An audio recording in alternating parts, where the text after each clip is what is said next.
Hey, what's up, everyone? Welcome to episode 7 of Zipline, the official Zipper Interactive podcast. I am Chris Roper. I'm Jeremy Denham. You looked a little confused because we didn't do a Star Wars We don't reference. have a Star Wars reference. Yeah. But yeah, I'm Jeremy Denham, and originally this week we are going to have Ben Jones. He was a designer on MAG, but he's had a bit of a scheduling conflict, which we'll actually talk about very shortly. But he'll be on next week now. In his place, we have our UI manager, Steve Harris. Hey, everybody. Hi. Hi. Thank you for coming. Glad to be I know here. it was last minute. We actually barged into his office about a day before our podcast was recorded, and we asked him, and he was kind enough to come on. So, Happy to be here, yes. You know what time it is. Time for the Z-Cap.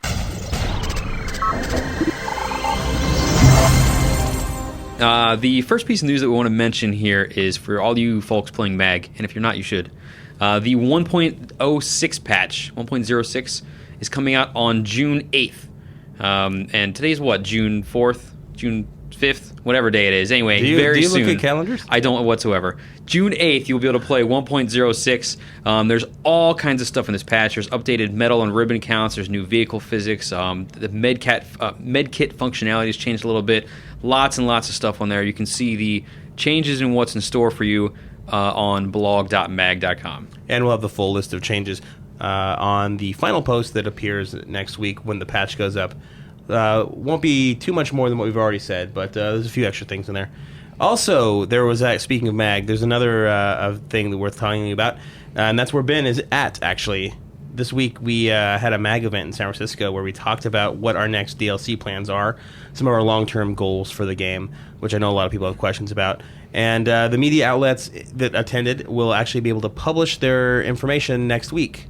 And I think it ties in nicely with Ben coming on the show to talk about what he's presenting there. He's actually a presenter at the event, and that's why he's not here, because he had more important things to do. So all those things we keep saying, the big upcoming DLC stuff, you're going to find out about that very, very soon now. Yes, very soon equals next week. Yeah. So finally we can tell you about that. Not only not, but what I think is important is that we're going to talk about our DLC, but we're also going to talk about what's after that too. In the year 2000. Yes. 10 years ago. Yeah. Well, but coming up. It's not just the stuff that's going to be hitting very soon. It's stuff further on down the line, and we're very excited to be sharing these details, so that's all very good. What you're going to see soon, what you're going to see after that. This is like MAG's own little E3. Yeah. M3. Basically, yeah. M3, why not? Not to be confused with Mission Impossible. Or the BMW series. That's right. Anyway, it's Q&A time. What I want to know from Steve, since he's here, thank you for joining us once again, is what exactly does a UI manager do? What does UI stand for? I think a lot of hardcore gamers know what that means, but for people who are more casual in the gaming industry or just in any industry that relates to having a UI, what does that mean? What do you guys do? Well, yeah, user interface stands for, UI. There you go. I said it backwards. UI stands for user interface. You're going to talk like you do. I'm going to talk backwards first, yeah. UI stands for user interface. People also often talk about HUD, heads-up display. We kind of separate the two. We think of UI as everything that's outside of the game, and HUD that's pretty much everything inside the game, score bars and health percentages and stuff like that. As the UI manager, I wear a lot of hats, actually. We do, of course, a lot of the planning and scheduling happens on my side, but I also do a lot of the implementation and production work. The process is supposed to be that the designers come up with a feature set and some specifications on how stuff works. They'll typically meet with me and we'll talk about how that feature is supposed to flow and how we're going to put it into the game. And then we'll get we have an artist on our team, and he'll start cranking out the artwork, and we'll go through a conceptual phase with that people will look at.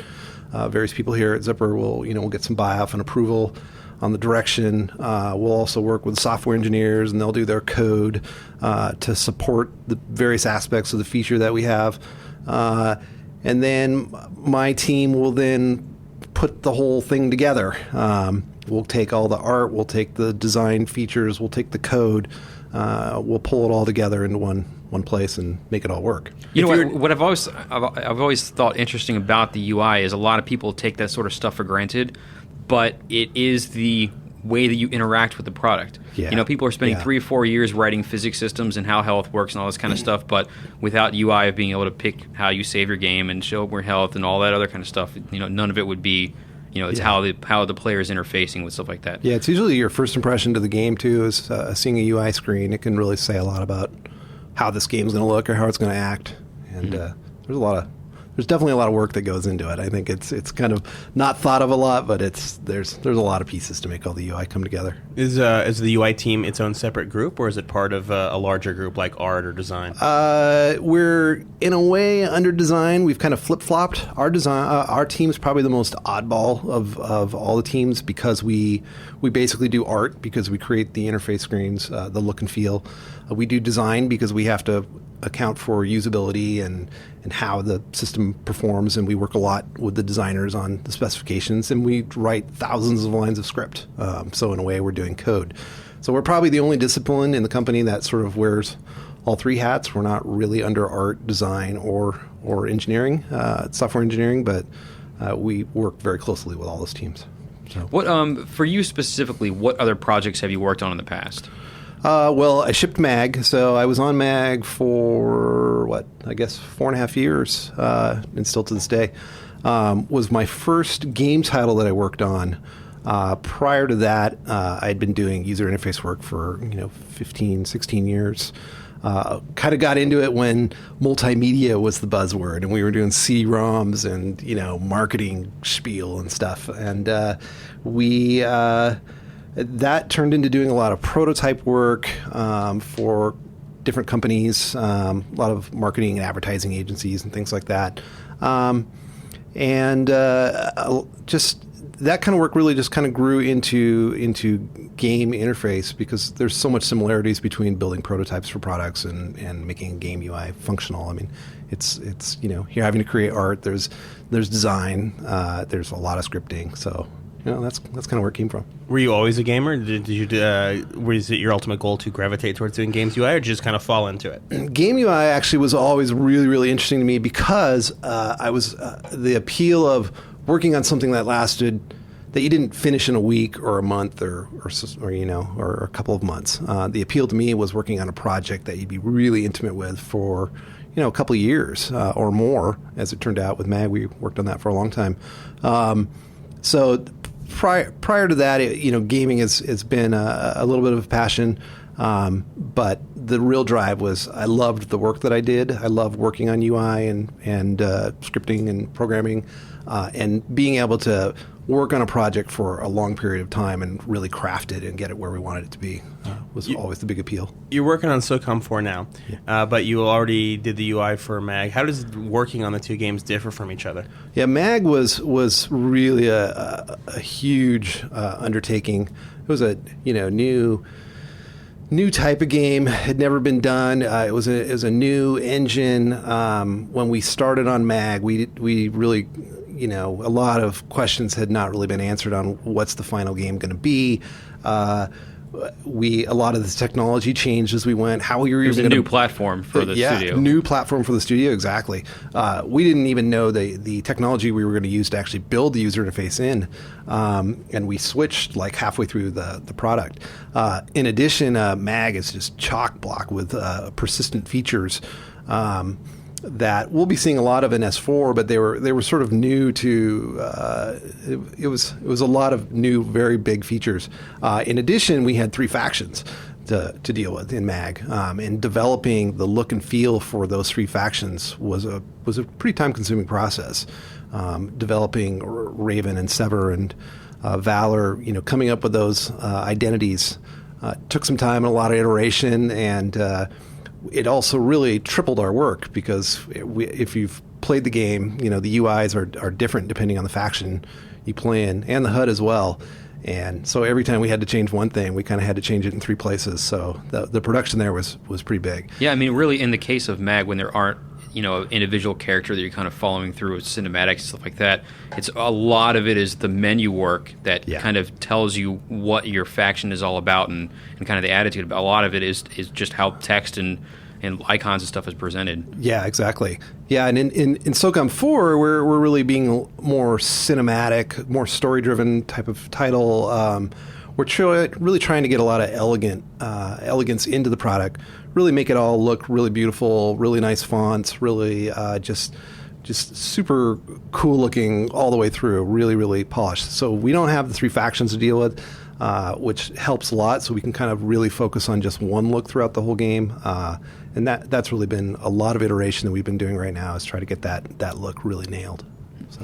Getting to some reader questions here, or listener questions, as the case may be. XX Violent wants to know, will SOCOM have a quick select option that allows you to swap directly from one weapon to another type? And how does the equipment selection work? Well, that system is definitely something we've iterated on a number of times. I don't think we've fully decided exactly how we're going to have that system done yet. We definitely have a version that we'll be showing at E3. That system right now is a quick swap between your primary weapon and your backup weapon. It's currently mapped to the D-pad. It's working pretty good for us. We're pretty happy with that setup, but we definitely have more work probably to do. We'll see how it plays out in E3, and we may have further tweaking to do on that option. Equipment management is mostly handled through your pregame armory, in a way kind of similar to MAGs, where you can choose between your gear items and your primary backup weapons. You make your selections prior to going into the battle. And those options sort of reveal themselves as you progress through the level, and more options become available. But that's how you set up your armory before you go. You load up before you go into the game. Contraband Joe wants to know if MAG clan lists will gain the ability to be sorted by who is currently online as a priority or in alphabetical order. Right now, it seems that the clan list is sorted by character creation date. It's broken. Totally broken, and will be fixed in 106. Yeah, it was a bug. It was really just it was just an oversight, and something we jumped on fixing as soon as we noticed it. Surprisingly, it took us a little while to even notice that the bug was there, but we stomped on it, and it is fixed in 106. It basically is sorted now between online and offline, at least, so you don't have to scroll up and down the list. So there you see that one of the things you can already expect that wasn't on our original list of the patches or the fixes you'll see in next week's patch. There you go. Yes, sorting the clan list. Isn't it funny how we sort of worked that one in there? Yeah. Dragon Boxer writes in, which is a great name, by the way. And he or she says, wants to know if we will be at Sony's E3 press conference. You going? I'm not going. Wish I was. No? I'm too buried in E3 work and all the other work we got to do to get a SOCOM 4 out the door. Chris and I are going. We're going to be at the press conference. So we're sort of there and we're sort of not. Yeah, in terms of SOCOM 4, the game itself, maybe in a montage, I guess. They always show a bunch of games being played. But there's no specific SOCOM 4 presentation during the press conference. The reason for that is that, well, first off, there's a lot of stuff to show this year. You'll see there's a bunch of cool things coming up. You will find out. A lot of which I don't know about, so I'm very excited to watch this. But also, being that we're having a full, I don't know how long it is, 15, 20 minutes, 10 minutes, whatever it is. We have a good bit of gameplay right there on the show floor. Everybody gets to go play it. So, why show it at the press conference when you're going to go play it anyway? So you can do it for yourself. Yeah, and another important aspect to remember is we'd much rather have people experience the demo than have it revealed for them on stage and then have them play what they just saw. Right. A lot of things we've been saying on the forums for a while is people asking about SOCOM 4. Hey, what's going on with the cover system? A lot of it is try it for yourself, and so that's exactly what we're aiming to let you do at E3 is try all these things for yourself. On a related note, building on last week, we were telling you that the game was looking better with each build day after day. It continues. And we actually have some really, really nice effects going in there now that weren't in there before. So I think the game visually is really coming together. Mm-hmm. And some cool-looking UI stuff coming in, too. Yeah, nice plug. No, it did. So I actually, if you guys remember all the way back to the first podcast, the photo that we were sitting there and with Travis in the background, we had the placeholder SOCOM start screen. But the one that Steve and his team has been working on, the new one, much cooler. Really like it. You'll see it at the show, but it's a much cooler screen. Also, another question from Pivman. What are the chances of getting an upgrade to MAG's map screen? Instead of seeing blue triangles and a ton of blue dots to represent our allies, maybe we could see some different colors representing different platoons or squads or something along those lines. Do we have anything like that in the works? It's something we've definitely talked about a lot. We'd love to give more abilities to platoon leader. Currently, their only abilities they really have are the command abilities, and being able to really identify who are your squads that are under your command, and who are the soldiers that you're trying to direct through, broadcast voice chat, is really a tool that we think would be nice for platoon leaders to have. It's definitely one of the enhancements we want to make. I don't know specifically how we'll address it yet, if it will be through colors or some other types of shapes or something, but it's definitely something we've talked about and something we're hoping to do. I like the old football thing with X's and O's. Yeah. Maybe try that in line of scrimmage. Go long. Your Sins writes in and wants to know if we are going to see fewer loading screens in SOCOM 4 than what we had in previous SOCOMs. I sure hope so. We should, yes. Right now, off the top of my head, I think we're around 2. There's always inherently, some load that has to happen when the title boots. There's always a bit of time when you're actually syncing with the server, when you're going to connect and go online.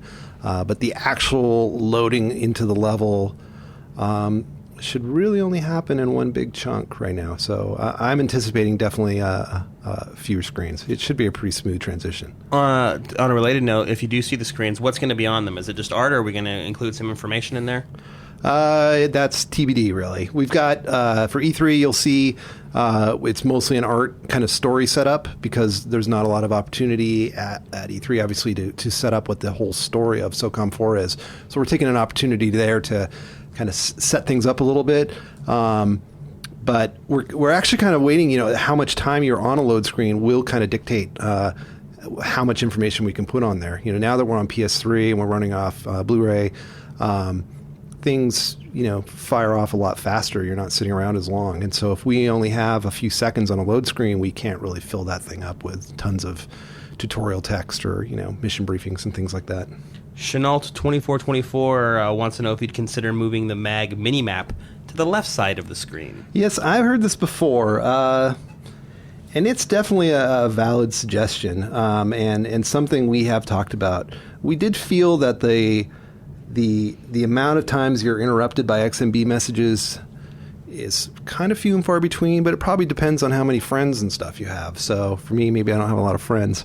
I don't like get you, it. Steve. Yeah. I have a few, but not a lot. But when I play, and I play MAG actually quite a bit at home, I don't get interrupted that often, and it doesn't usually bother me. But I've definitely heard it from some people who would love to see it on the other side of the screen. We did feel that the current objective message that you have, being left justified, works pretty well, anchored to the top left of the screen. So to move the map over, we would have to do, some moving around. And we don't have many pixels to work with, especially when we support standard definition TV resolutions. And things get a little tight at that point, So is the possibility still up in the air, or is yes, I would say it's still up in the air. Maybe we can make it a user option or something would probably be ideal, but people are pretty used to where it is right now, so just changing it and not giving you the option to put it back might be a little jarring, but I would say the possibility is still there. Okay. X Factor 0693 asks if SOCOM 4 will have an on-screen radar, and if so, how will it work? If it doesn't, will we just have arrows that tell us where the shots are coming from? And are both of these happening? We have a couple of different systems in S4. I think how we're going to do radar indication is still, being finalized. We do have a version in for E3. One of the systems we have is a threat indication system, which is very much like MAG's. It's sort of a radial indication of the direction of the shot. And as you turn that direction, something you see, very similar in most games. We do also have a minimap that is available in command mode. It's similar to what you would see in MAG, but we haven't really finalized all of our plans for the minimap yet, and what the options for the map will be. But what you will see at E3 is, if you go into command mode, you will get a minimap in one of the corners of the screen. The Reese Boys wants to know if there's been any thought to updating MAG's CNI system by giving leaders the ability to set waypoints on an individual level. And also, what are the chances of changing the letter bars in Domination to the objectives of the current phase instead of letters? Right now, you have locked icons on the screen, whereas as an alternative, maybe we could just list the burn-off and cooling towers specifically as they become available. I'll answer the square bar part first. man, you would not believe how many score bars we did for domination. Honestly, I personally must have built 20 different versions of the score bar as we went. We definitely explored showing the various states. It got really challenging to try to show the difference, for instance, between a burn-off tower and a cool-down tower. I think I'm getting that right. Burn down, cool down. And trying to reflect those states that, okay, you've taken out the first pair, but now you're onto the second pair, and how do you clearly translate that? We did actually have a score bar version that was trying to illustrate that, like maybe you had 4 towers to go, but now you've gotten a pair, so now there's only 1 pair left, and it was just confusing. And we went through just so many iterations, and what we're at now is definitely what everybody kind of gave the thumbs up as, like, yeah, I finally really get this. It makes sense. I'd be hesitant to go in and change it at this point. I do think the status, I can understand where some of the confusion can kind of come from. Are you working on the first set of towers or the second? But I'd be a little bit loath to change the way that system works right now. So... But let's see, the other question was, the platoon leader abilities, is that, or the individual waypoints? Setting individual waypoints. Yeah, we've talked about leader abilities, platoon leader and OIC potentially being able to set waypoints. I don't know about on an individual basis. It gets to be a little noisy if you had potentially that much information going. MAG is already a very HUD-heavy game, and to put more waypoints that potentially the rest of your squad could see could definitely muddy the waters a bit between what's your platoon leader trying to tell you to do and what's your squad leader trying to tell you to do, what's the OIC trying to tell you to do, and now if you've got 7 squad members also trying to lay down waypoints. We're really looking to potentially enhance more of the leadership abilities. We did not have plans at this point to enhance the individual abilities for calling out waypoints. T-Bone Bowman wants to know, he says, I know that SOCOM 4 uses an over-the-shoulder camera view, but he's wondering if you want to zoom in with a rifle, be it a sniper rifle or an assault rifle or whatever it would be, can you zoom in and aim through the scope to take out targets, or can you only just kind of move in closer via the over-the-shoulder view? We actually have both views, is what's currently supported and what you should see in E3. We do have a scope view, and we do have an over-the-shoulder view. So I think it currently defaults to over-the-shoulder, and then you can toggle it into a scope mode. And then the next time you come into that aim mode, it would remember what your previous setting was. So if you had toggled to scope mode, went out back to your normal third-person view, and then went back into aim mode again, you would actually go into scope mode. Mm-hmm. Those systems are still being worked on. I'm not certain what the final plan is, and we're working with the design team on that. But that is currently the behavior it has right now. AimFix wants to know, with the medal completion meter being added to MAG with the next patch, does it also mean that some of the medals or ribbons will be harder or easier to get? Ooh, I'm not sure I know the answer to that question, actually. Ooh, me. Okay. So actually, answer that question. So actually, this particular fix is one that I worked with personally with nice. CJ Heine and on. Jason Olander to make sure that we get them in there. And none of them are going to have harder requirements. That is for sure. That's one that we definitely wanted to lower the requirements on, because one of the biggest challenges that we faced with the game was that a lot of the medals were very difficult to get. So we wanted to make them a little bit more realistic, more attainable. We definitely didn't try to dumb any of them down. We don't want you to log in and kill one guy and get 7 medals, but they're definitely more manageable now, more attainable, and I think people are going to like them. There might still be a few in there that are considered hard. Just a few.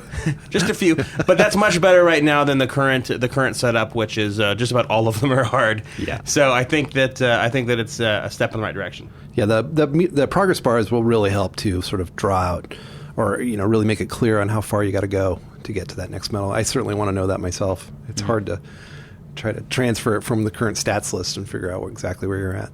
Yeah. It is time for our first audio question of the week. If you remember last week, we kind of introduced this thing. We said as a way to kind of get everybody more involved in the show is you can submit a question via, if you write to Zipline at zipperint.com, zipperint.com, you submit an MP3, it's up to 10 seconds long, and submit your question. We'll play it as part of the show, kind of like a reader call-in, but you're not actually on the phone. Our first question comes from one Mr. David Dole. Hey guys, it's David Dole from therealsocom.com. David Too Crazy on the forums. Since there's no health bar in SOCOM 4, what exactly are you doing to communicate to the player when he's hurt and how badly? That's an excellent question. That is an excellent question. We're going to put a big health bar on the screen. No, I'm just kidding. We're actually going along with our very cinematic feel that we have with SOCOM 4. Basically, we do a lot of desaturation of the screen, colorizing of the screen, and of course we add in the blood effect around the edges of the screen. You definitely get a sense that you're about to die or you got to jump into cover and regen your health. It's pretty apparent. The visual effects are still being tweaked and worked on for the final game. We're exploring, blur and other types of effects that could potentially happen, but we have to find that sweet spot between disorienting you enough to make it feel like you're almost dead, but still giving you a chance to actually make it to cover. But yeah, it won't be a health bar. It will be more of a screen effects. So again, if you want to submit your questions, write to Zipline at zipperint.com. This could be for red questions or whatever, but if you want to submit the audio one, attach an MP3 up to 10 seconds long, and please restate your question in the email so that it's way easier to find. And since David gave us such a nice first audio question, don't forget to check out his website at therealsocom.com and listen to his podcast. I think he's appeared on the SoCast also. He has, yeah. On the last one, episode 3. So there you go. It is now time for the Zip Tip. So the Zip Tip is a weekly segment that we have where we ask each of our guests for some kind of tip. It could be any tip. It could be a video game tip, a life tip, just a tip. What's your tip? My tip comes right out of MAG, actually, so it's a game tip.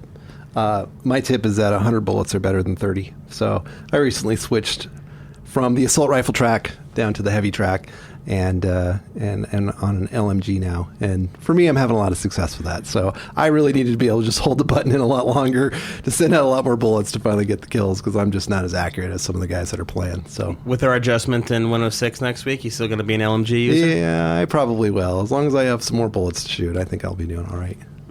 Very awesome. That is bringing us to the end of the show, but remember that you can follow us on Twitter, simply at Zipper. You can also find us on Facebook. Just search for Zipper Interactive. And don't forget to subscribe to our show Zipline on iTunes. And please, if you do, rate us. Give us what everything is deserving, and definitely review us if you can. And don't forget to visit blog.socom.com and blog.mag.com for all the latest MAG and SOCOM news. It's a reminder that we're now in the beginning of June, and E3 is a mere 2 weeks away. Wow. Well, I guess about a week and a half now. Yeah. Like we were saying, we're going to have, the newest look at SOCOM 4 there. We're going to be doing, so check all your favorite, websites and stuff like that for coverage on the game. I know that on the SOCOM blog, we're going to kind of try to round all that up to point you in the best direction. Hopefully have some more cool stuff from E3. So go to blog.socom.com every day anyway, but especially during E3 to see what we have coming up for you. Yeah, we're going to have plenty of stuff. We're going to have photographs and tidbits of information and shots from our booth. Anything that we can give you from E3 for those of you who can't attend, we're going to do it. Next week, our guest is going to be the guy originally scheduled for this week, designer Ben Jones. He'll be here to discuss the MAG event that he's attending right now that will be revealed next week, and what you can expect in upcoming DLC and plenty more. Yep. So please tune in next week. Steve, thank you for coming by. Yeah, my pleasure. Good times. And we will see you guys later. Bye. Bye.